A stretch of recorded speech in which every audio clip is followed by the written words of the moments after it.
দীঘা ভ্রমণের উদ্দেশ্যে অজিত এবং সত্যবতীকে সঙ্গে নিয়ে বেরোলেও সত্যান্বেষী ব্যোমকেশ বক্সী জড়িয়ে যায় এক অদ্ভুত রহস্য মামলায়। তাদের বাসের সামনে পড়ে থাকতে দেখা যায় চারটি লাশ। এগুলো কি কোনো বিশেষ ধর্মাবলম্বী মানুষদের প্রতি কোনো ব্যক্তিবর্গের ক্ষোভ, নাকি এর পেছনে রয়েছে আরো মহৎ কোনো উদ্দেশ্য? জানতে হলে শুনতে থাকুন আমাদের আজকের গল্প, লেখক শিবাঙ্গনের কলমে বালুকা বেলায় শিহরণ। ব্রজেনবাবুর উইল তৈরি শেষ। সারাদিন কাজের শেষে বাড়ি ফিরে আসেন বৃদ্ধ ব্রজেন্দ্রনাথ মুখার্জি। তবে এটা ঠিক, ওনার উইলের কাগজপত্র উনি নিজের কাছে রাখেননি। কারণ উনি জানেন ওনার গুণধর ছেলে রঞ্জন যখন জানতে পারবে ওনার ওই উইলের কথা, তখন সে কি ভয়ঙ্কর হয়ে উঠতে পারে। এমনিতেই ছেলের স্বভাব চরিত্র নিয়ে ব্রজেনবাবুর অনেক দিনেরই ক্ষোভ। সত্যি বলতে কি, ছেলে একেবারেই মানুষ হয়নি। জুয়া, সাতটা, শনিবারের ঘোড়ার রেস এই অবধি তবুও ঠিক ছিল, কিন্তু এখন সে শুরু করেছে তার থেকেও খারাপ কাজ।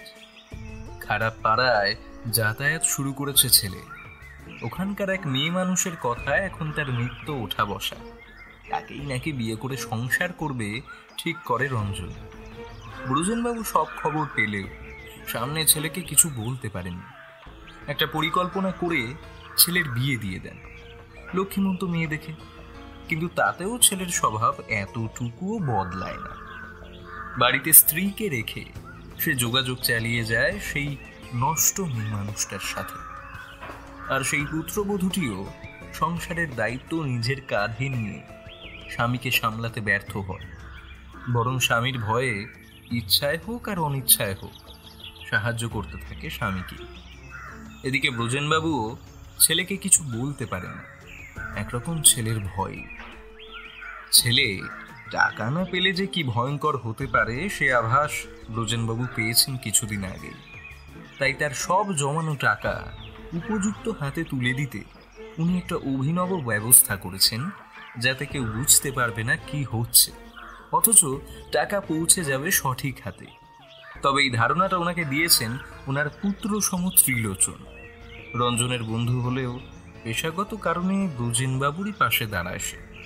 পেশায় ব্যারিস্টার, কলকাতা হাইকোর্টে দুধে আইনজীবী হিসাবে বেশ সুনাম। তাই তার দরকারি কাগজপত্র সব ওর অফিসেই রেখেছেন, বাড়িতে না রেখে। আজ সেই সবেরই রেজিস্ট্রি ছিল। সব কাজ মিটিয়ে একটু নিশ্চিন্তে এসে বসেন ওনার ইজি চেয়ারে। ওনার এতদিনের তিলে তিলে জমানো সম্পত্তি এবার অন্তত রেসের মাঠে উঠবে না। এখন একটু নিশ্চিন্ত লাগছে তার। মাথাটা ইজি চেয়ারে এলিয়ে দিয়ে বসে পড়েন ব্রজেনবাবু।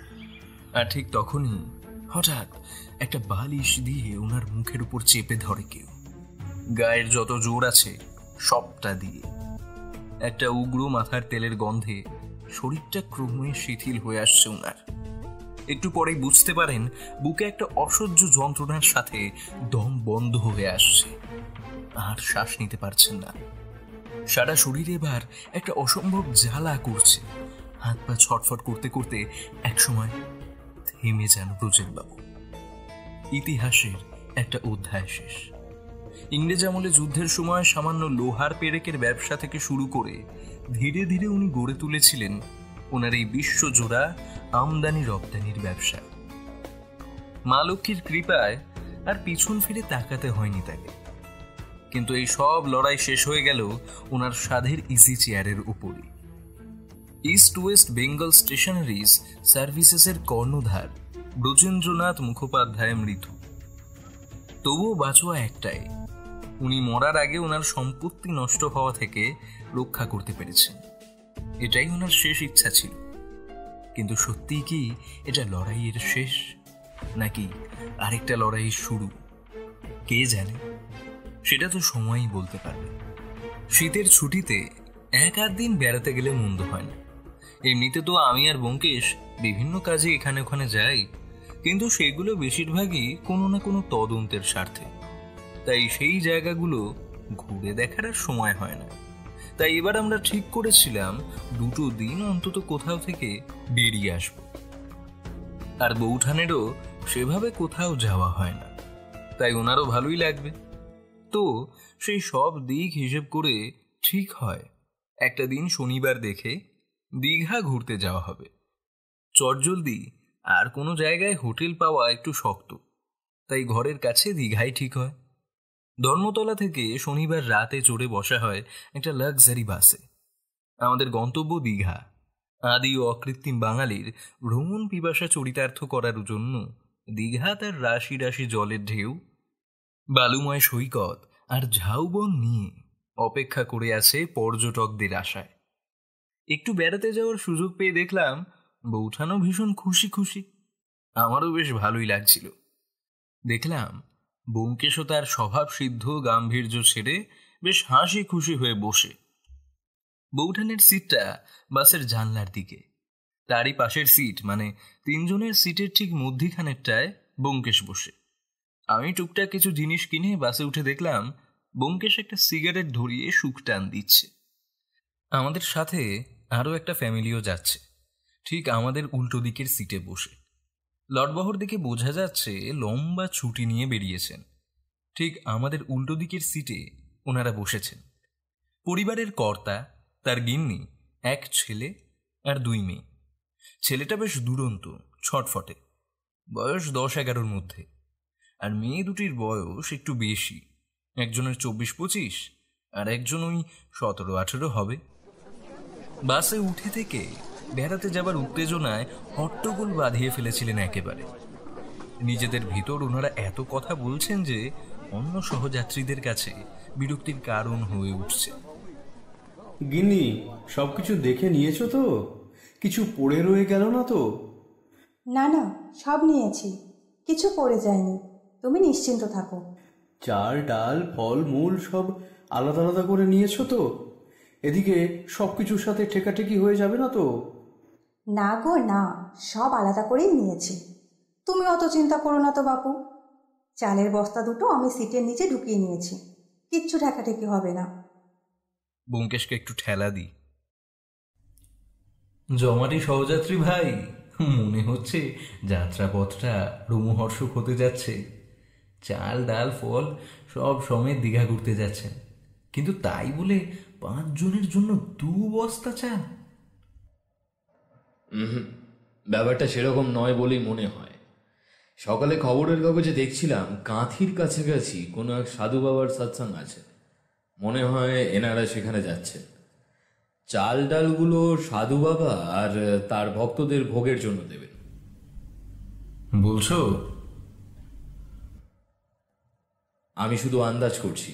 বলছে ওনাদের সকলের কপালে আঁকা প্রায় একই মাপের চন্দনের তিলকগুলো। খেয়াল করে দেখলাম কথাটা ঠিক। ওনাদের কপালে একটা হালকা চন্দনের তিলক আছে বটে, তবে সেটা অনেক আগে দেওয়া। এখন এই এত রাতে সেটা এতটাই ক্ষীণ হয়ে গেছে যে ব্যোমকেশ ছাড়া আর কারো চোখে ধরা পড়বে না, এটাই স্বাভাবিক। যাই হোক, মিনিট 15 পরে বাসটা ছেড়ে দেয়। একটু রাত হতে স্বাভাবিক নিয়মেই বাসের আলো নিভিয়ে দেওয়া হয়। আমার এমনিতে চলন্ত বাসে ঘুম আসে না, তাই চোখটা বুজে চুপচাপ বসে রইলাম। বাসের হালকা নীল আলোয় দেখলাম ব্যোমকেশও একইভাবে চোখ বুজে ঘাটটা এলিয়ে সিটে বসে আছে, তবে মেরুদণ্ড একেবারে সোজা। বুঝলাম ও খুব সতর্ক হয়ে রয়েছে। তবে বেশ রাত অবধি আমাদের সহযাত্রী এই পরিবারটা হট্টগোল চালিয়েই গেল। ওনাদের কথাবার্তায় বোঝা যাচ্ছিল একেবারে ছাপোষা একটা মধ্যবিত্ত পরিবার। আলু পোস্ত, মুগ ডাল আর আমড়ার টক নিয়েই এনাদের দিন শুরু আর দিন শেষ। তবে সত্যি বলতে কি, এনাদের কি কথা শুনতে আমার বেশ ভালো লাগছিল, আমি বেশ উপভোগ করছিলাম। পরিবারের কত দূর সম্পর্কের সদস্যদের ব্যাপারেও কত ভালোভাবে এনারা খোঁজ রাখেন দেখে বেশ অবাক লাগছিল। অজিত, কি বুঝছো? বুঝলে ব্যোমকেশ, এই স্মৃতিশক্তির কণা মাত্র আশীর্বাদও যদি পেতাম তবে জীবনটাই অন্যরকম হতে পারত। ভাবতে পারো কি বলছেন? আজ থেকে 17 বছর আগে ওনার খুড়শ্বশুর মশাইয়ের মেজ ছেলের প্রথম সন্তানের অন্নপ্রাশন অনুষ্ঠানে কাতলা মাছের পেটিতে একটু পাকের গন্ধ ছিল, সেটা ওনার মনে আছে। বাপ রে বাপ। ব্যোমকেশের ঠোঁটেও হাসি। যাক, উনি নিজের মতো থাকুন, তুমি আর হিংসা করো না। তবে কি? উনি এই তুলসী ধারণটা ওনার পরিবারের সূত্রে, মানে যাকে বলে উত্তরাধিকার সূত্রে পাননি। বিয়ের পর কোনোভাবে এই গুরু সঙ্গ শুরু হয়েছে। ওরে বাবা, তুমি ওনার কথার মধ্যে একটা গুরুত্বপূর্ণ যোগসূত্র খুঁজে বের করে ফেললে, কিন্তু কি করে বুঝলে?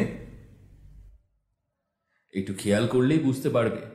লোকটা এতক্ষণে মোট 17 বার ওনার গুরুদেবের কথা উল্লেখ করেছেন, যার মধ্যে 13 বার উনি তোমাদের গুরুদেব বলেছেন। আমরা দুজনেই হো হো করে হেসে উঠলাম। তবে বৌঠান ঘুমিয়ে পড়ে তাদের মিস করলেন গো। ঘুমাইনি, খুব ভালো করেই উপভোগ করছি। আমরা আবার এক প্রস্ত হাসলাম। তারপর আবার নিজেরা চোখ বন্ধ করে পড়ে রইলাম। বাস তখন বেশ দ্রুত গতিতে ছুটে চলেছে। তারপর প্রায় 1 ঘন্টা কেটে গেছে। একটু তন্দ্রাচ্ছন্ন হয়তো হয়ে পড়েছিলাম, হঠাৎ আমাদের বাসটা একটা ভয়ঙ্কর ঝাঁকুনি দিয়ে দাঁড়িয়ে গেল। একেই প্রায় মাঝরাত, গাড়ির গতিবেগ বেশ ভালোই ছিল। সেখানে এভাবে ঝাঁকুনি দিতেই সবাই প্রায় হুড়মুড় করে ওর ঘাড়ের উপর পড়লাম। আঘাত সকলেরই কম বেশি লাগলো। আমরা বেঁচে গেলাম ব্যোমকেশের বিচক্ষণতার জন্য। ওর দুটো হাত দিয়ে সামনের সিটের হাতলটা শক্ত করে ধরেছিল, ফলে বৌঠান আর আমার মাথাটা ওর হাতে গিয়ে সজোরে আঘাত করলো। তাই আমাদের মাথাটা বেঁচে গেল বড়সড় আঘাত পেতে পেতে। কোনো মতে উঠে দেখি ব্যোমকেশ সোজা সামনের দিকে তাকিয়ে রয়েছে। বাসের সবাই কোনো মতে উঠে দাঁড়িয়ে চিৎকার চেঁচামেচি করতে থাকে, কিন্তু দেখলাম ব্যোমকেশ একদম স্থির। কি হয়েছে ব্যোমকেশ, তুমি ঘুমাওনি? না। আচ্ছা সত্য, তোমার মাথায় আঘাত লাগেনি তো? না, লাগেনি। কিন্তু কি হলো বলো তো, গাড়িটা হঠাৎ এভাবে দাঁড়িয়ে পড়লো কেন? জানি না, তবে আন্দাজ করতে পারি গাড়ির সামনে কিছু একটা পড়েছে, কিন্তু সেটা তো এখান থেকে বোঝা সম্ভব নয়। অজিত, আমার সাথে এসো। এত রাতে গাড়ি থেকে নামতে আমার ঠিক ইচ্ছা করছিল না, বলা ভালো একটু ভয়ই করছিল। তবে ব্যোমকেশ দ্রুত আমার মনের কথা বুঝতে পেরেই আমায় বলল, আরে এসো, কোনো অসুবিধা নেই। আমার ধারণা যা হবার তা হয়ে গেছে, আর কোনো ভয় নেই। মানে তুমি কি বলছো, কি হয়ে গেছে? কয়েক মুহূর্তের মধ্যে গাড়িতে খবর রটে গেল গাড়ির সামনে রাস্তায় দুটো লাশ পড়ে আছে, যাদের মাথা দুটো বড় পাথর দিয়ে থেতলে মেরে ফেলা হয়েছে। অজিত এসো, ব্যাপারটা কি দেখতে হবে তো। কথাটা বলে ব্যোমকেশ এগিয়ে গেলে আমিও পিছন পিছন এগিয়ে যাই। বাস থেকে নেমে দেখা যায় সামনে সত্যি সত্যি দুটো মৃতদেহ রাস্তার উপর পড়ে রয়েছে। মাথাগুলো থেতলে দেওয়া হয়েছে পাথরে, আর যে পাথরটা দিয়ে আঘাত করা হয়েছে সেটাও পাশে পড়ে আছে, তাতে রক্তের ছাপ স্পষ্ট। আগের কোনো গাড়ি গিয়ে সামনের পুলিশ চৌকিতে খবর দিয়েছিল। মিনিট 5 মধ্যেই পুলিশ ঘটনাস্থলে পৌঁছে যায়। এখন মিস্টার বিরূপাক্ষ সেন, মেচেদা থানার অফিস ইনচার্জ, উনি আমাদের পূর্ব পরিচিত। তবে উনি ব্যোমকেশকে দেখে ওখানে কথা বলতে গেলে ব্যোমকেশ চোখের ইশারায় ওনাকে নিরস্ত্র করে, কারণ ব্যোমকেশ চায়নি এই বেড়াতে যাওয়াটা নষ্ট হোক। তাই আপাতত পরিচয়ের গোপনীয়তা থাক। আপনারা যার যার বাসে ফিরে যান, কেউ এখানে হট্টগোল করবেন না। তারপর পুলিশ দিয়ে মৃতদেহগুলো সরিয়ে দিলে বাস ছেড়ে দেওয়ার নির্দেশ দেন।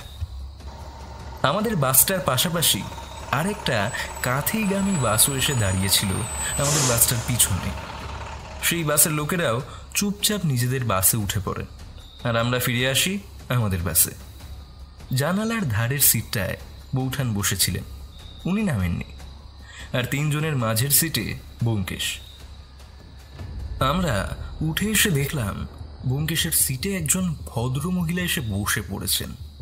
তার মাথায় এত বড় ঘুমটা, একদম 8 পৌড়ে মিলের তাঁতের একটা ডোরা কাটা শাড়ি ওনার পরনে। আপনি বোধহয় ভুল সিটে এসে বসেছেন, এই সিটটা আমাদের, আপনি আপনার সিটে গিয়ে বসুন।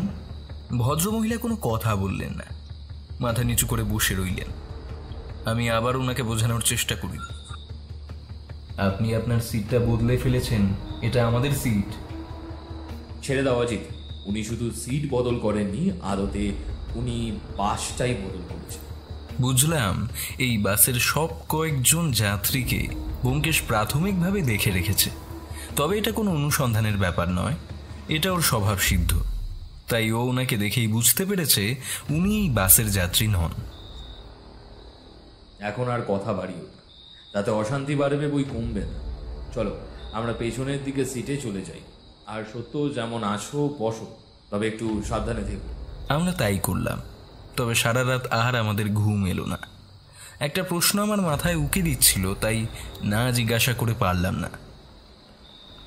আচ্ছা ব্যোমকেশ, তুমি কি সজাগ আগে থাকতেই ছিলে? না হলে তুমি আমার আর বৌঠানের মাথার সামনে আগে থেকেই ওভাবে হাত দিয়ে আগলে রাখলে কি করে? ব্যোমকেশ কিছু বলল না, কথাটা এড়িয়ে গেল। শুধু খুব আস্তে আস্তে বলল,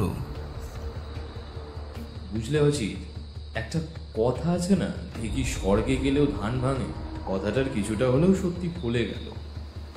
আমি কথাটা বুঝতে পারলাম, কিন্তু কিছু বললাম না। ব্যোমকেশ আসল কথাটা এড়িয়ে গেল, কিন্তু ততক্ষণে আমাদের সেই সহযাত্রীরা পূর্ণ উদ্যমে আবার বকর বকর করা চালিয়ে যেতে শুরু করেছেন। আর আমাদের গাড়িটা আবার চলতে শুরু করলেও আর সেভাবে গতি বাড়ায়নি। এভাবে হয়তো কিলোমিটার 5 এসেছিলাম, গাড়িটা আবার ঝাঁকুনি দিয়ে দাঁড়িয়ে পড়ল। খুব অবাক করার মতো ব্যাপার হলেও এবারেও সেই একই ঘটনা। রাস্তার ওপর 2টো মৃতদেহ পড়ে আছে, বোঝা যাচ্ছে এদেরও একইভাবে খুন করা হয়েছে। একটা মাঝারি মাপের পাথরখণ্ড দিয়ে মেরে মাথা থেতলে দেওয়া হয়েছে, আর এইবারেও সেই পাথরখণ্ডটা মৃতদেহগুলোর পাশেই পড়ে আছে। তবে এবারের ঘটনায় বাসের সব যাত্রীদের মধ্যে একটা ভয়ের পরিবেশ তৈরি হলো। সবাই প্রায় নিজেদের ভিতর এইটা নিয়ে কথা বলতে থাকেন। তবে এবার আর বেশি লোক বাস থেকে রাস্তায় নামেননি। ব্যোমকেশ, আমি আর গুটি কয়েক লোক ছাড়া কেউই বিশেষ নামেননি। মিনিট 15 পর যখন আমরা বাসে ফিরে এসে পিছনের দিকে আমাদের বসা সিটগুলোতে ফিরে যেতে গেলাম, তখন খেয়াল করলাম বৌঠানের পাশে বসা সেই ঘুমটা দেওয়া ভদ্রমহিলা ওই সিটটায় আর নেই। আমি চাপা গলায় ব্যোমকেশের দৃষ্টি আকর্ষণ করতে গেলে দেখি ব্যোমকেশও ব্যাপারটা আগেই খেয়াল করেছে। ও আমাকে উত্তর করল, ভেবো না অজিত, ঠিক সুযোগ বুঝে নেমে গেছে। তবে ওই সিটটায় একটা হালকা মাথার চুলের তেলের গন্ধ আমি পেয়েছিলাম। গন্ধটা শুকতে যেতেই ব্যোমকেশ আমাকে বলল, নবরত্ন হিমবন্ত কেশ বটিকা। বুঝলাম ব্যোমকেশও গন্ধটা খেয়াল করেছে, তাই আর কিছু বললাম না। যাক, গোটা রাস্তায় আর সেরকম কোনো বিপদ হয়নি। আমরা ভোর রাতের দিকে দীঘা বাস টার্মিনাসে এসে পৌঁছে যাই। যে উদ্দেশ্যে আমাদের আসা, সেই নিখাদ বেড়ানোর সুযোগটা কতটা পাবো জানি না। তবে আমরা ওখান থেকে 2টো রিক্সা নিয়ে এগিয়ে গেলাম অমরাবতী পার্কের দিকে। ওখানেই একটা হোটেলে আমাদের থাকার ব্যবস্থা হয়েছে। হাতে গরম চায়ের পেয়ালা নিয়ে এসে দাঁড়ালাম বাইরের করিডোরে। দেখি ব্যোমকেশ আগে থেকেই দাঁড়িয়ে আছে, আর হোটেলের ম্যানেজার বাবুর সাথে কথা বলছে। আমি আসতেই উনি আমাকেও গুড মর্নিং উইশ করে কথা বলতে লাগলেন। তবে ওনার সকালে অনেক কাজ থাকে, তাই বেশিক্ষণ দাঁড়াতে পারলেন না, ওনার অফিসে ফিরে গেলেন। বুঝলে পারছি, বিরূপাক্ষ সেন একটু আগে ফোন করল। আমরা এখানে আসছি উনি জানতেন? জানতেন, আমি গতকাল রাতে বলেছিলাম, আর সাথে সাথে হোটেলের নামটাও বলে দিয়েছে। ফোন নাম্বার উনি নিজেই খুঁজে নিয়েছেন। কাল রাত্রে ওই রাস্তার ওপর যে 4-4টে একই রকম খুন হয়েছে, তাই ওনার আমাদের সাহায্য প্রয়োজন, সেটা আন্দাজ করেই আমি বলে রেখেছি। কিন্তু এখানে তো দুটো দিন একটু ছুটি কাটানোর জন্য। তোমাকে বলেছিলাম না প্রবাদ আছে, ঢেকি স্বর্গে গেলেও ধান ভাঙে। আমরা দুজনেই হেসে উঠলাম।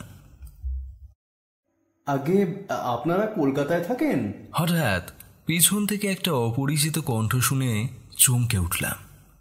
গতকাল রাতে বাসের সেই বাক্যবাগীশ ভদ্রলোক। বুঝলাম ভদ্রলোক আমাদের দেখে চিনতে পারেননি যে আমরা ওনার সাথে একই বাসে এসেছি। হ্যাঁ, কলকাতায় থাকি। কিন্তু কেন বলুন তো? আরে বেশন বিপদে পড়ে আপনার কাছে এসেছি মশাই। আমি আসলে একটু সাহায্যের আশায় এসেছিলাম। দেখলাম এই হোটেলের ম্যানেজার আপনাকে বেশ সম্মানার্থী করছিল, তাই আমি আপনার কাছে এলাম, যদি আমার একটা উপকার করেন। হ্যাঁ, আমরা আগে এখানে এসেছি। ম্যানেজার সাহেব অতি ভদ্রলোক, তারপর আমাদের পূর্ব পরিচিত, তাই একটু কথা বলছিলাম, আর কিছু না। কিন্তু আপনার আমাকে কি কারণে প্রয়োজন বলুন তো? আর বলবেন না মশাই, আমার এক দূর সম্পর্কের আত্মীয় কাজ করে কলকাতা পুলিশে, কনস্টেবল, লালবাজারে পোস্টিং, নাম রঞ্জন মুখার্জি। ওকে একবার ফোন করতাম, তো এখানকার ম্যানেজার বাবুর রুম থেকে যদি ওকে একটা ফোন করা যায়, তাই আর কি। আপনি যদি একটু বলে দেন। না না, তাতে আর কি, আমি ম্যানেজার বাবুকে বলছি। কিন্তু আপনার নামটা কি? আগে আমার নাম প্রাণকৃষ্ণ, প্রাণকৃষ্ণ শাসমল। তো দীঘাতে বেড়াতে এসেছেন তো? হ্যাঁ হ্যাঁ, আর কি, আসলে আগামী পরশু থেকে কাঁথিতে আমাদের গুরুদেবের সৎসঙ্গ অনুষ্ঠান, ওখানেই যাওয়ার ইচ্ছা। এমনিতে তো আসা হয় না কোনো উপলক্ষ ছাড়া, তাই ভাবলাম দুটো দিন আগেই যাই, দুদিন একটু সমুদ্রের হাওয়া খেয়ে তারপর সৎসঙ্গে যাব। বেশ বেশ বেশ, ভালো করেছেন, একটু বেড়ানো হয়ে যাবে এই সুযোগে। দেখলাম আমরা যে ওই প্রাণকৃষ্ণবাবুকে চিনতে পেরেছি সেটা ব্যোমকেশ ওর সামনে প্রকাশ করল না। আর ওনার এই ট্যুর সম্পর্কে ব্যোমকেশের অনুমান একেবারে মিলে যাচ্ছে। না না মশাই, সে আর হলো কোথায়? এই তো দেখুন না, কাল রাতেই বাস ধরেছি ধর্মতলা থেকে, ভোর রাতে এখানে এসে পৌঁছেছি, আর এসে এই বিপত্তি। বিপত্তি? কিরকম বিপত্তি? সেই কথাই তো বলছি মশাই। সকালে এসে উঠি আমাদের একটা হলিডে হোম, এই আপনাদের হোটেলের পিছনেই আর কি, নাম বালুকাবেলা হলিডে হোম। তো এখানে এসে সকাল সকাল গেছিলাম সূর্যোদয় দেখতে।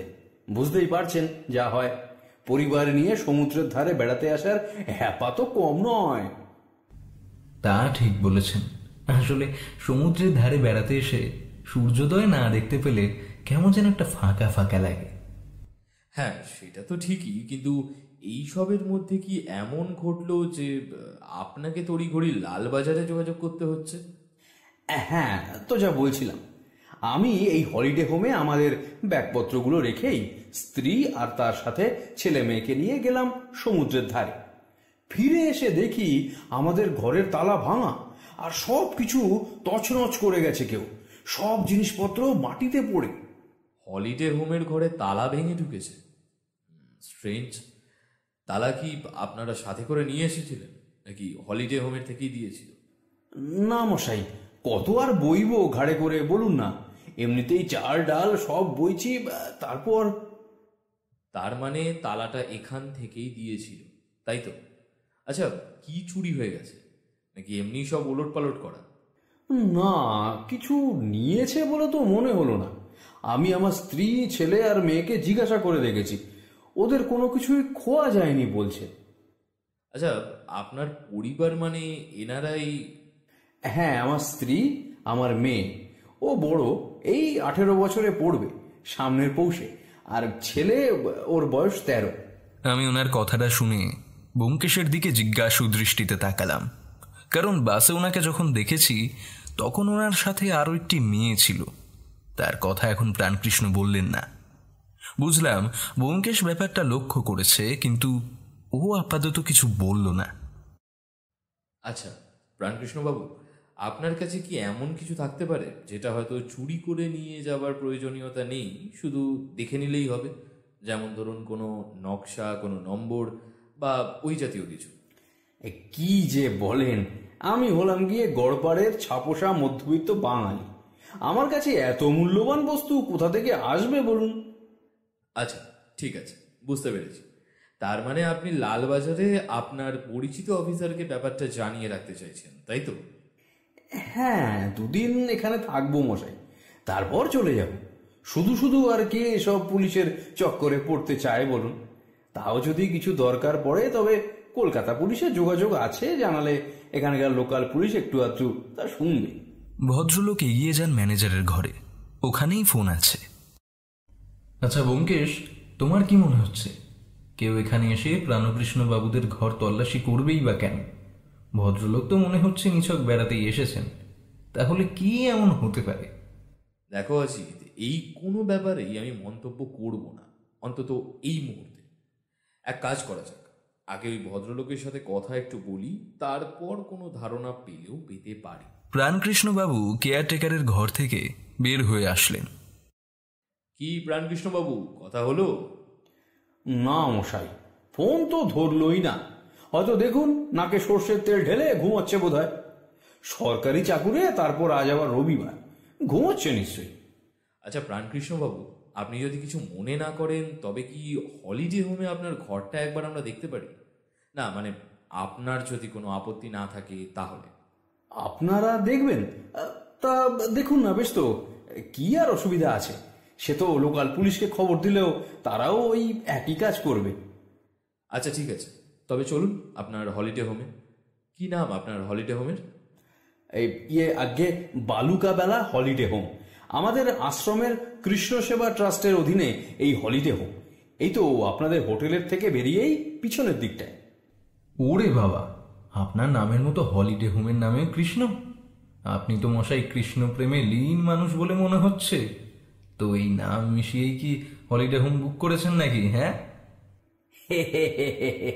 সে যা বলেছেন আপনি, তবে আমার মনে হয় ব্যাপারটা সেরকম নয়।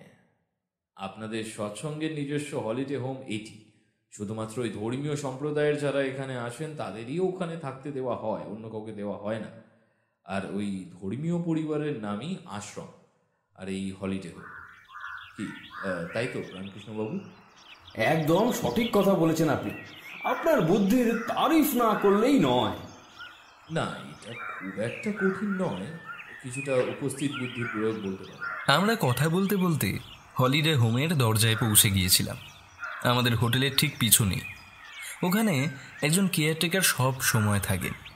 নাম বললেন সদানন্দ ব্রহ্মচারী। উনি ওই মঠেরই সদস্য। এখানেই হলিডে হোমের উনি দায়িত্বে আছেন। প্রাণকৃষ্ণ বাবুর সাথে আমাদের ঢুকতে দেখে হেসে এগিয়ে এলেন। প্রতি নমস্কার মিটিয়ে আমরা প্রাণকৃষ্ণ বাবুর ঘরে গেলাম। আর সদানন্দ ব্রহ্মচারী ওনার কিছু কাজ মিটিয়ে নেওয়ার কথা বলে অফিস রুমে চলে যেতে উদ্যোগী হলেন। আচ্ছা সদানন্দবাবু, আপনার এখানে তো দেখছি বেশ ভালোই ভিড়। এরকম কি সারা বছরই থাকে নাকি? এই সৎসঙ্গের অনুষ্ঠানের জন্য কি এত ভিড়? না না, এই তো আমাদের এই সম্মেলন আছে আগামী পরশু থেকে, তার জন্যই এই ভিড়।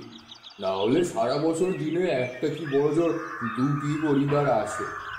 আসলে আমাদের সম্প্রদায় থেকে দীক্ষিত না হলে তো এখানকার থাকার অনুমতি মেলে না, তাই সেরকম লোক আসে না। আচ্ছা এখন কে কে আছেন তার একটা তালিকা পাওয়া যেতে পারে কি?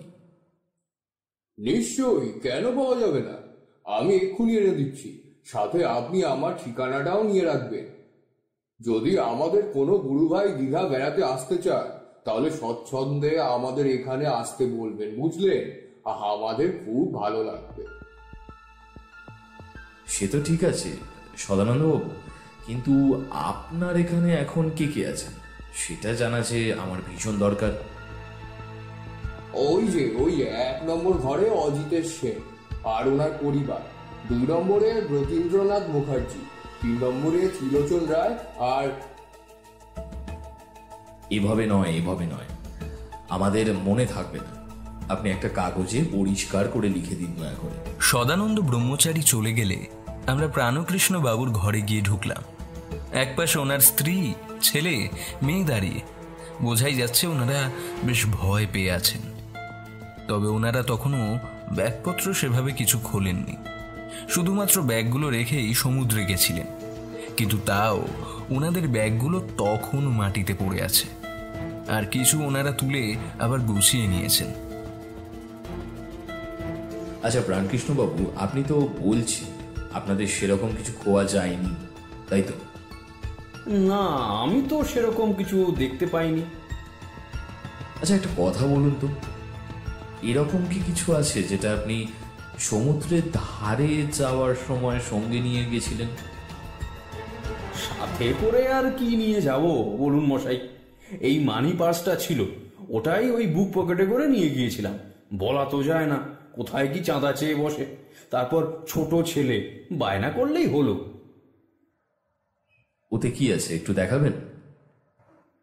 কি আর থাকবে, এই তো দেখুন না। প্রাণকৃষ্ণ বাবু ওনার মানি পার্সটা আমাদের সামনে খুলে ধরলেন। দেখলাম তাতে বেশ কয়েকটা 20 টাকার নোট আর 100 টাকার নোট যত্ন করে ভাঁজ করে রাখা, আর তার পাশে কিছু একটা টিকিটের মতো জিনিস এক গোছা। এগুলো কি লটারির টিকিট? আরে না না, লটারি না, এটা সৎসঙ্গের চাঁদার কুপন। চাঁদার কুপন? হ্যাঁ, আমরা তো প্রতি মাসে মাসে আমাদের সভ্যদের টাকা পাঠিয়ে দিই, আর আশ্রমের অফিস থেকে আমাদের সেই টাকার একটা করে প্রাপ্তি স্বীকার করে বিল পাঠিয়ে দেয়। এই দেখুন না, প্রতি মাসে 5 টাকা করে, আর এই শেষ মাসেরটা এই যে 10 টাকা। সৎসঙ্গের অনুষ্ঠানের অনুদান আরো 5 টাকাটা ধরে মোট 10 টাকা। ব্যোমকেশ ওই বিলগুলো হাতে নিয়ে উল্টে পাল্টে দেখতে লাগলো, আর তার ঠিক 1-2 মিনিট পরেই সে বলে উঠল, আচ্ছা প্রাণকৃষ্ণবাবু, আপনি তাহলে এই 2 লক্ষ টাকাটা কেন দিয়েছেন 17 জুলাই তারিখে? প্রাণকৃষ্ণ প্রায় আকাশ থেকে পড়েন। 2 লক্ষ টাকা অনুদান? হ্যাঁ, কি বলছেন মশাই? অত টাকা তো কোনোদিনও চোখেই দেখিনি। আশ্রমে অনুদান কি দেব? ব্যোমকেশ ওই কুপনের গোছার মধ্যে থেকে একটা কুপন বের করে ওনার দিকে এগিয়ে ধরে। তাতে পরিষ্কার লেখা রয়েছে, প্রাণকৃষ্ণ বাবু 2 লক্ষ টাকা ওই সৎসঙ্গ কমিটিতে দান করেছেন। তাহলে এটা কি প্রাণকৃষ্ণবাবু? ওই কুপনটা দেখে সত্যিই ঘাবড়ে যান প্রাণকৃষ্ণবাবু। এ বাবা, এটা আবার কি? আমি তো এসব কিছুই জানি না। এটা কোথা থেকে এলো? বিশ্বাস করুন, আমি এরকম কিছুই করিনি। আর আমি এত টাকা পাবো কোথায় যে অনুদান দেব? হ্যাঁ? একটা প্রকাণ্ড চিৎকার ভেসে আসে ঘরের বাইরে, অফিস ঘরের দিক থেকে। আমরা আওয়াজটা পেয়ে একদম চমকে উঠি। এটা তো সদানন্দ ব্রহ্মচারীর গলার আওয়াজ। উনি বলেছিলেন এই মুহূর্তে হলিডে হোমে কারা কারা আছে তাদের একটা তালিকা নিয়ে আসছেন। আমরা ছুটে ওনার অফিস ঘরের দিকে এগিয়ে গেলাম। গিয়ে দেখি সদানন্দ মাটিতে পড়ে আছেন, আর ওনার মাথায় একটা বড় পাথর দিয়ে আঘাত করা হয়েছে। মাথা ফেটে রক্ত গড়িয়ে পড়ছে। আমাদের সামনেই কয়েকবার নড়ে উঠে স্থির হয়ে যান সদানন্দ।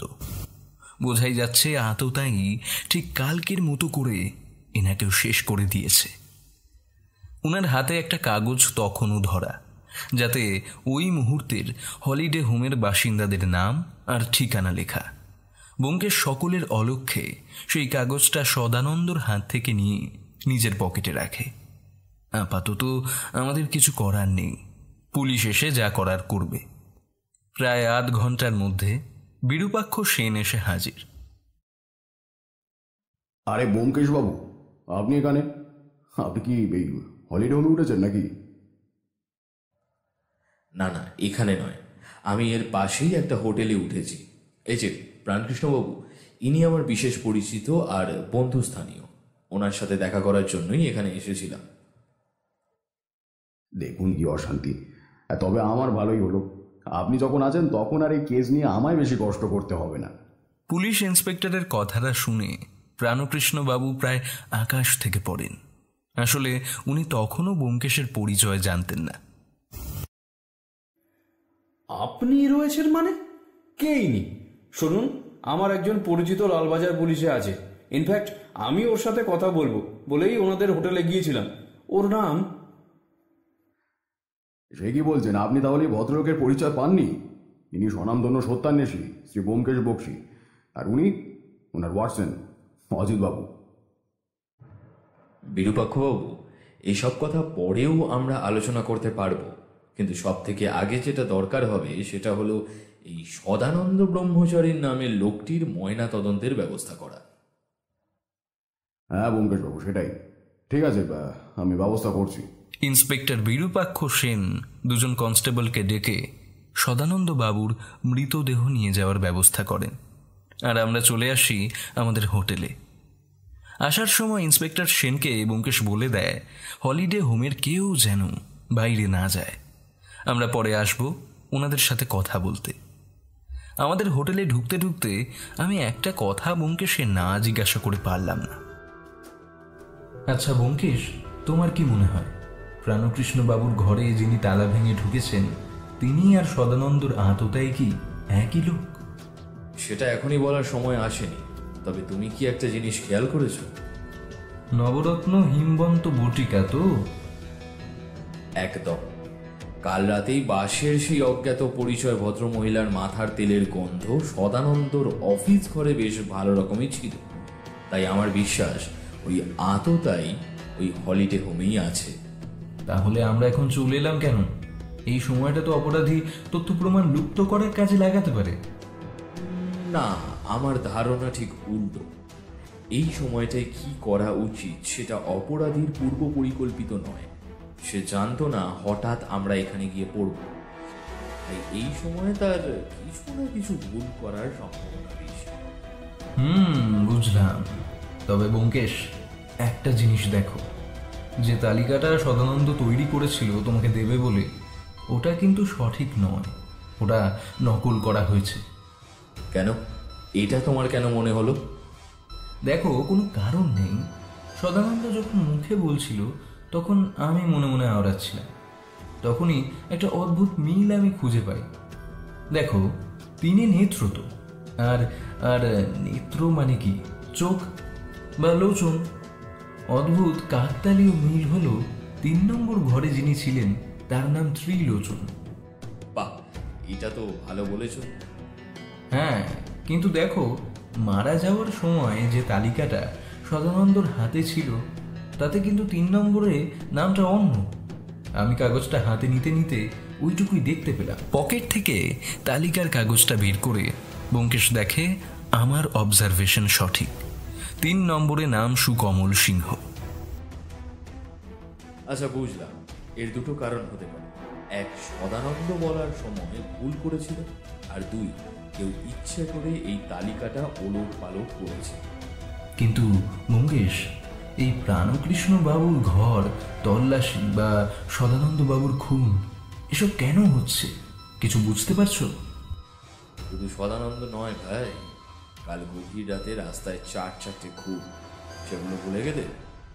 সেইগুলোই কেসের সাথে কানেক্টেড বলছো? নিশ্চিত নই, তবে এদের সকলের খুনের পদ্ধতি কিন্তু এক, মাথায় ভারী পাথর দিয়ে আঘাত করা। সেটা মিলিয়ে বলছি।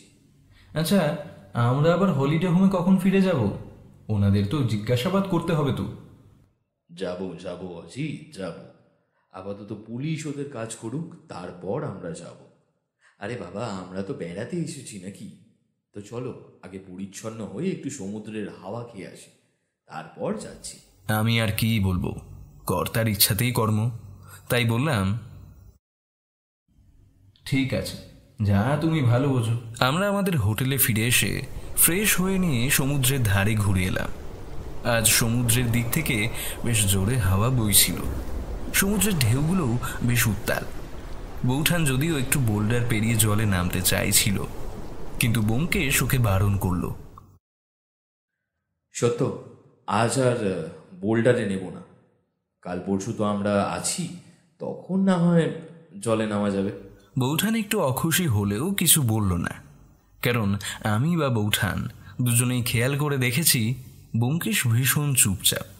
যদিও মুখে কিছু বলছে না, কিন্তু ও খুব গভীরভাবে কিছু একটা ভাবছে।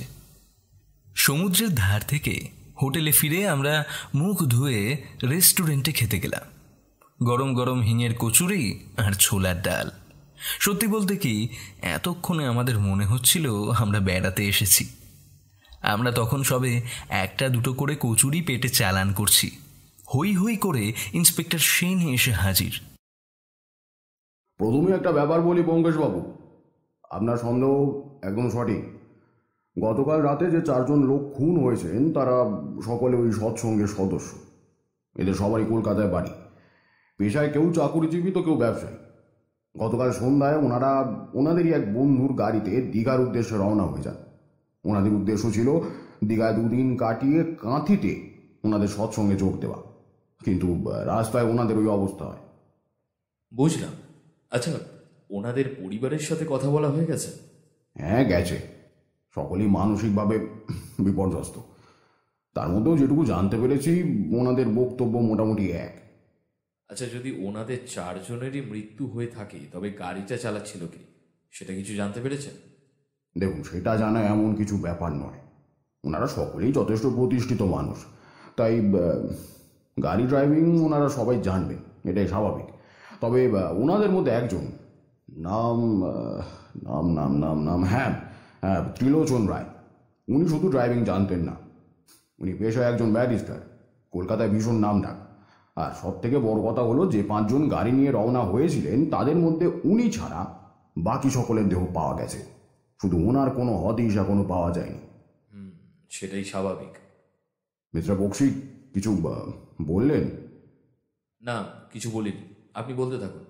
হ্যাঁ, তো যা বলছিলাম, আর দেখুন, উনি যখন ওই 4 জনের মধ্যে ছিলেন না আর গাড়ি চালাতেও পারতেন না, তখন ওখানেই কোথাও পড়ে থাকতে পারেন। এখন জীবিত না মৃত সেটা বলতে পারবো না। আর সেই সাথে গাড়িটাও পাওয়া গেছে তৃতীয় হামলার আশেপাশে।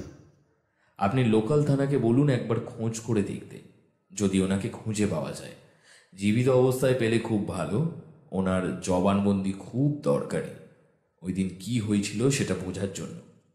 আচ্ছা মিস্টার বক্সি, একটা ব্যাপার কিছু ধারণা করতে পারছেন এইসব কিছু কেন হচ্ছে? আর এই ত্রিলোচন বাবুকে এখন কোথায় পাই বলুন তো? দুর্ঘটনার জায়গা দুটোতে খুঁজে দেখতে বলুন।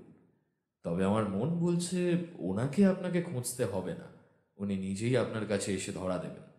কারণ যত বেশি সময় উনি গা ঢাকা দিয়ে থাকবেন তত ওনারই বিপদ। বলছেন উনি গা ঢাকা দিয়েছেন? আচ্ছা ব্যোমকেশবাবু, আপনার কি মনে হয় উনি ওনার বাকি 4 সহযাত্রীকে খুন করেছেন আর তারপর গা ঢাকা দিয়েছেন? একদম নিশ্চিত করে বলছি না, তবে আমার সন্দেহটা অন্য জায়গায়। আমাকে আর অজিতকে আগামীকাল একবার একটা জায়গায় যেতে হবে। আমার ইচ্ছে আপনিও আমাদের সাথেই চলুন।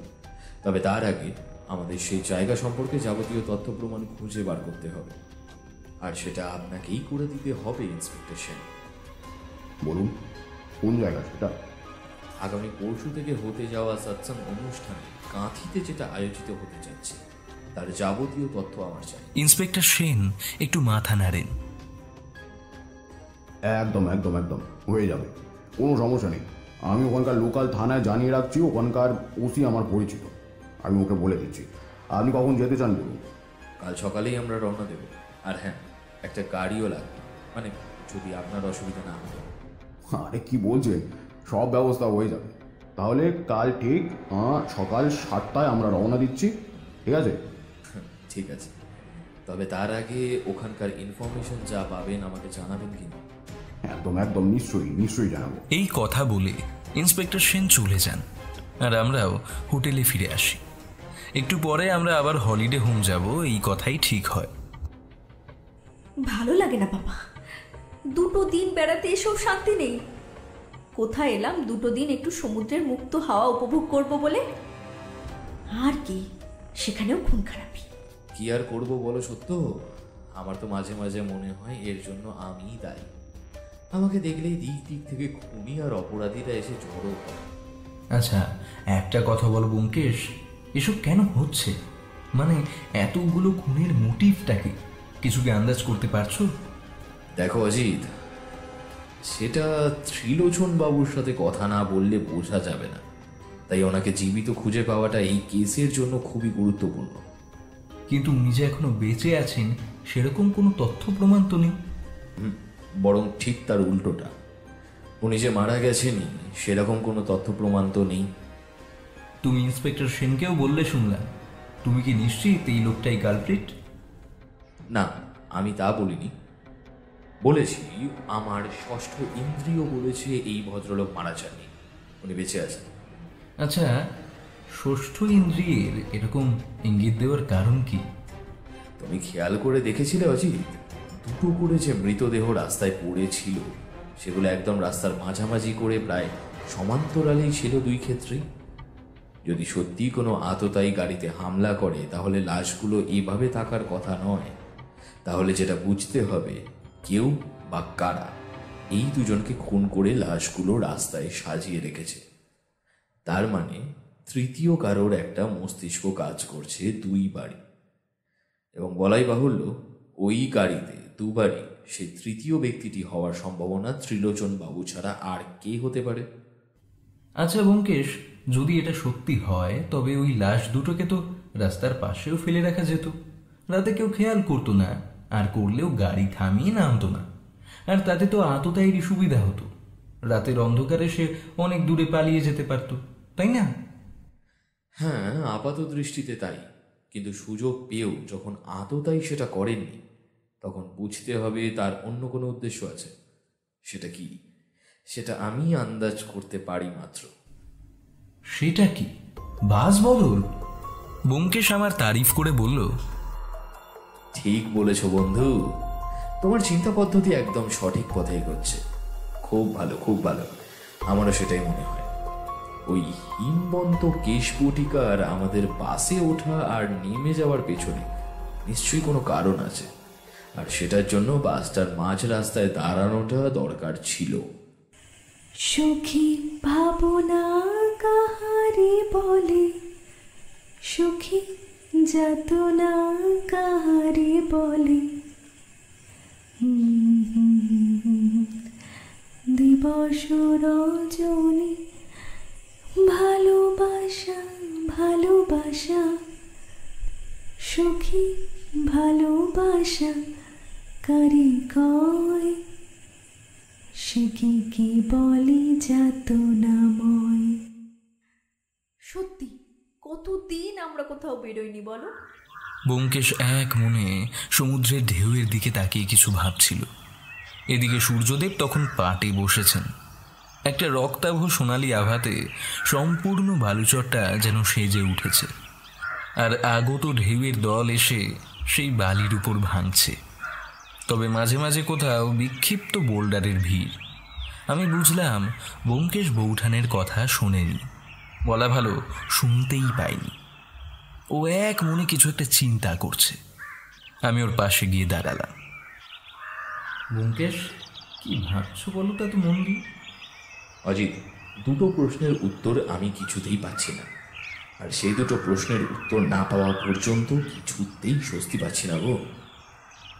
একটা তো ত্রিলোচন বাবুকে খুঁজে বের করা, আর একটা কি? না না না অজিত, সেটা নয়। ত্রিলোচন এবার নিজেই আত্মপ্রকাশ করবে, কারণ এটা ছাড়া আর কোনো উপায় নেই। আমার সন্দেহ অন্য জায়গায়। এক, সেই ভদ্রমহিলা যিনি বাসে হঠাৎ এলেন আর হঠাৎ করে হারিয়ে গেলেন, তিনি কে? আর দ্বিতীয় কথা, প্রাণকৃষ্ণবাবুর হয়ে ওই 2 লক্ষ টাকার অনুদান কে জমা করল, আর কেনই বা করল? তার অনুদানের রসিদ প্রাণকৃষ্ণের মানি পার্সে কি করে এল? আচ্ছা, এটা তো হতে পারে প্রাণকৃষ্ণবাবু মিথ্যা বলছেন। উনি সব কিছুই জানেন ওই টাকার ব্যাপারে। আমারও প্রথমে যে সেটা মনে হয়নি তা নয়, কিন্তু কিছুতেই বিশ্বাস করতে পারছি না। ব্যোমকেশ, সামলে! একটা বেশ বড় সড়ো বোল্ডারের টুকরো ওপাশের ওই উঁচু দিকটা থেকে সরাসরি উড়ে আসে ব্যোমকেশের মাথা লক্ষ্য করে। সামান্য একটু ভুল হলেই ওর মাথায় সরাসরি এসে আঘাত করতো ওই পাথরের টুকরোটা। ব্যোমকেশ ক্ষিপ্র গতিতে সরে গিয়ে অবস্থার সামাল দেয়, আর পাথরের টুকরোটা গড়িয়ে গড়িয়ে গিয়ে পরে নিচের ঢালে। ব্যোমকেশ, তুমি ঠিক আছো তো?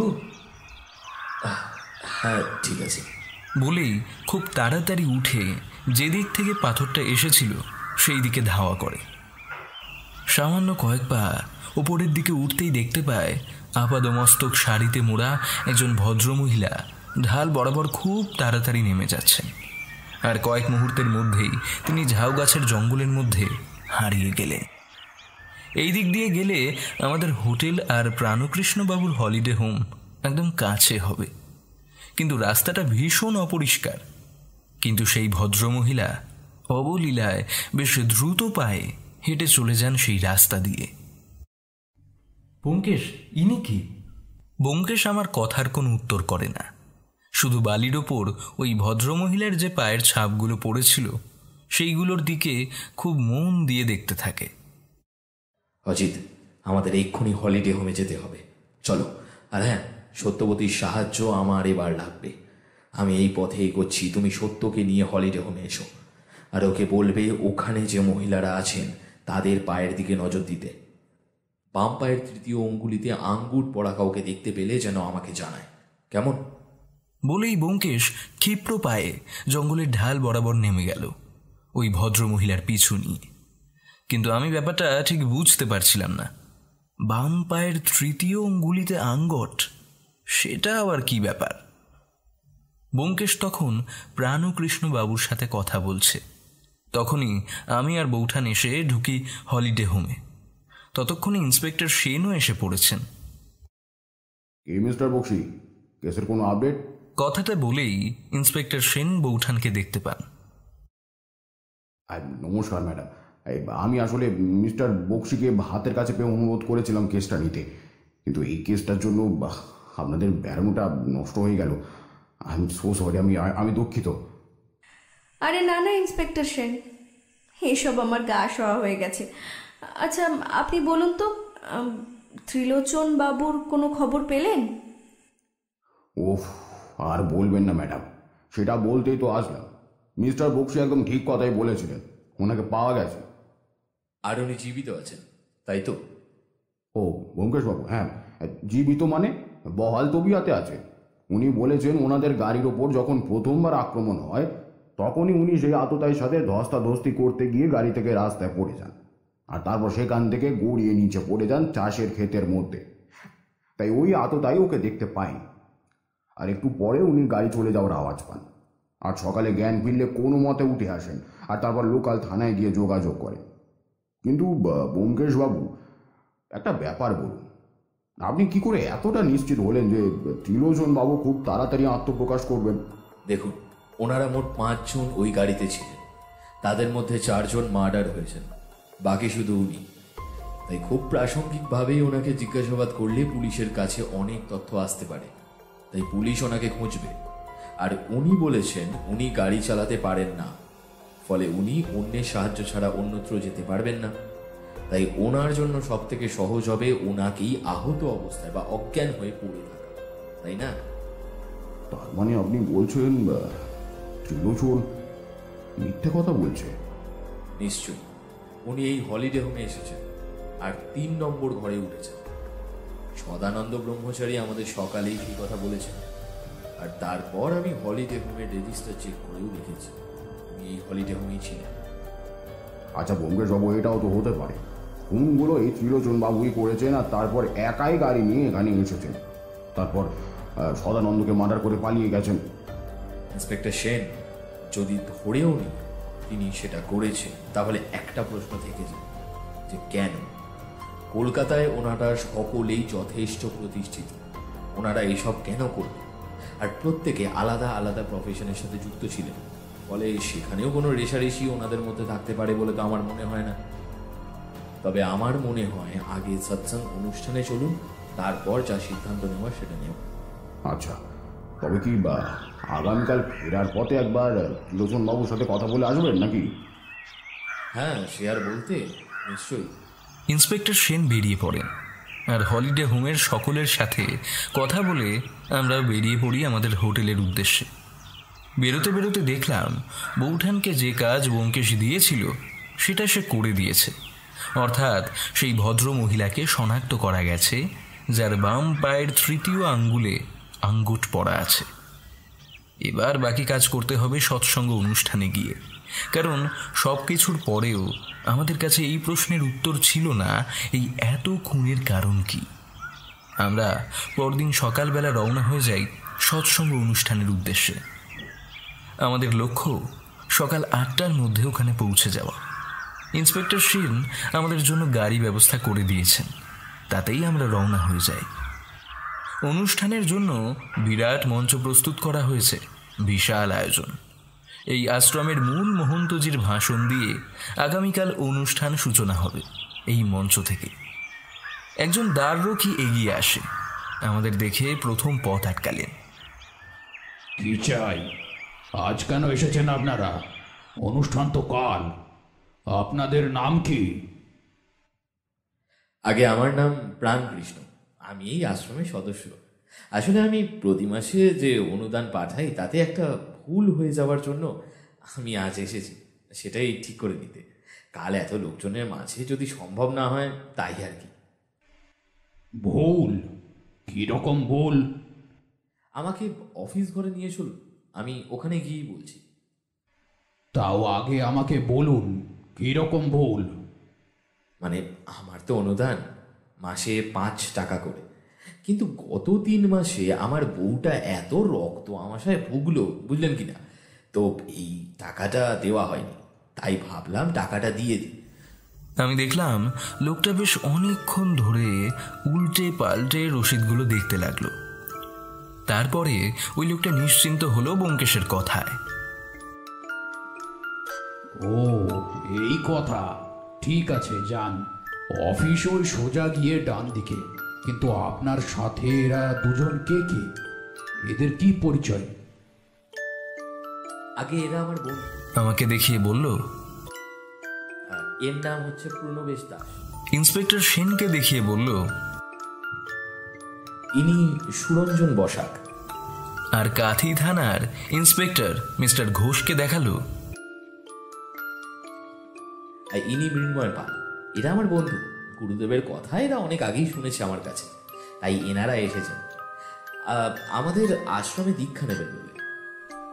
আচ্ছা, কিন্তু এনারা সব নিয়ম জানেন তো আশ্রমের? আগে কোন নিয়ম? ওনাদের এখন 5 টাকা করে দিতে হবে, তারপর প্রতি মাসে 5 টাকা, আর প্রতি অনুষ্ঠানের জন্য আরও 5, আর প্রতিদিন ইষ্টনাম জপ করতে হবে কমপক্ষে 1000 বার করে। ভুল যেন না হয়।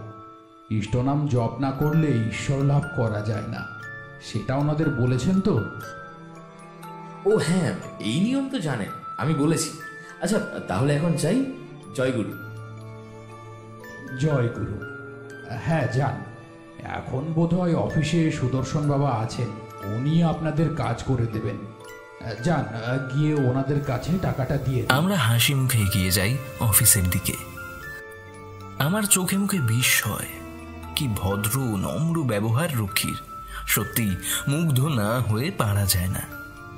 কয়েক পা এগিয়ে আমরা পৌঁছে যাই অফিসে। একটু অন্ধকার একটা ঘর, প্রচুর কাগজপত্র ঠাসা, পিছনের আলমারিতে লাট লাট ফাইল পড়ে, আর ঘরের ডান দিকের কোণে একটা চেয়ার নিয়ে বসে একজন শান্ত সৌম্য মানুষ, বয়স প্রায় 80, দেখলেই ভক্তি হয়। পরনে সাদা ধুতি আর উত্তরীয়। সত্যি বলতে কি, এইরকম একজন মানুষকে মিথ্যা বলতে একেবারেই মন চাইছিল না, কিন্তু আমাদের কিছু করার নেই। বুঝলাম ইনি সুদর্শন ব্রহ্মচারী। আপাতত পরিচয় পর্ব মিটিয়ে উনি বললেন ঘণ্টাখানেক পরে আসতে, উনি সব ব্যবস্থা করে রাখবেন। আমরা যেন ততক্ষণ আশ্রমের অতিথিশালায় অপেক্ষা করি। একজন নব্য সাধুকে ডেকে আমাদের আশ্রমটা ঘুরিয়ে দেখাতে বললেন। ওনার নাম শ্রী রাধেশ্বর ব্রহ্মচারী। উনি আমাদের নিয়ে ঘোরাতে লাগলেন আশ্রমের এদিক ওদিক। আপনি রামকৃষ্ণ বাবু? আগে হ্যাঁ। কোথায় বাড়ি আপনার? আগে কলকাতার গড়িয়াহাট। কি করেন? ওই কোটের আড়দালির কাজ করি। একদম মিথ্যে কথা বলবেন না, আপনি প্রাণকৃষ্ণ বাবু নন। ওনাকে আমি বিলক্ষণ চিনি। আরে না না, আমি প্রাণকৃষ্ণ শাসমল। আবার বাজে কথা। একটা মিথ্যে কথা বলে আপনাদের সবাইকে এখানে মেরে শেষ করে দেব, কেউ টেকটিও পাবে না। বলুন এখানে কেন এসেছেন, কি উদ্দেশ্য আপনার? আমি জানি আপনি আপনি রঞ্জনবাবুর লোক তো। আপনি প্রাণকৃষ্ণবাবুকে চেনেন? খুব ভালো করে চিনি। আমি কলকাতায় ওর বাড়িতে অনেকবার গেছি।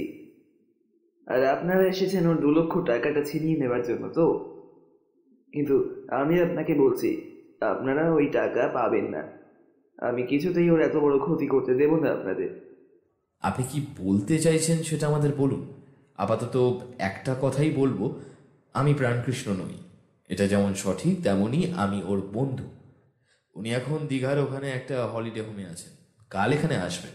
আর ওনার সামনে ভীষণ বিপদের সম্ভাবনা, বুঝতে পেরেই আমি আগে এসেছি, বুঝলেন? না না, ওকে আসতে বারণ করুন।